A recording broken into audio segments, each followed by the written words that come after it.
آرمامون هم آماده شد. ببینید چی شد. این آینه نگاه کنید.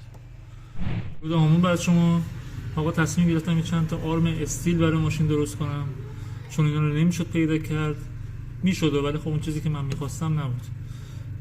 طراحیش انجام دادم، اندازه هاشم زدم، ببینم چی میشه. لایک و سابسکرایبیاتون نره، بریم سراغش.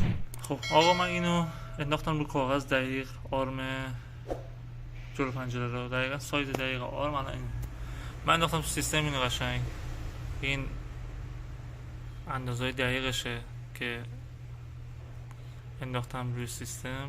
الان اینا دقیقا اندازه آرم جلو پنجره است.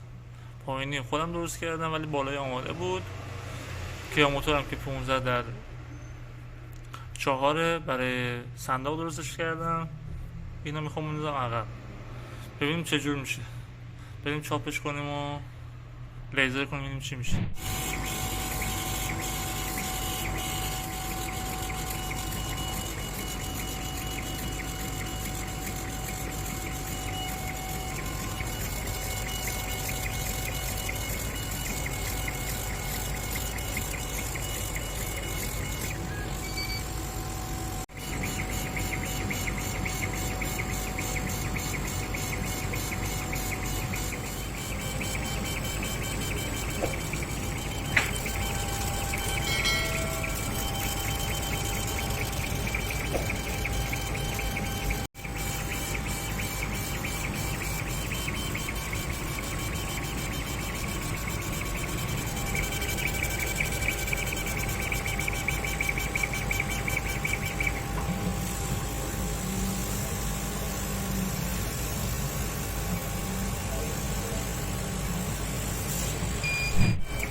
آقا آرمامون هم آماده شد.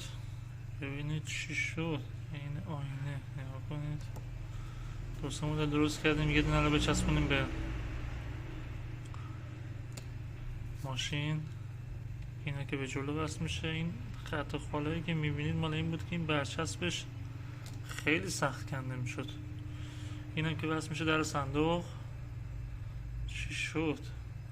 آقا حمایت یادتون نره، لایک و سابسکرایب فراموش نشه.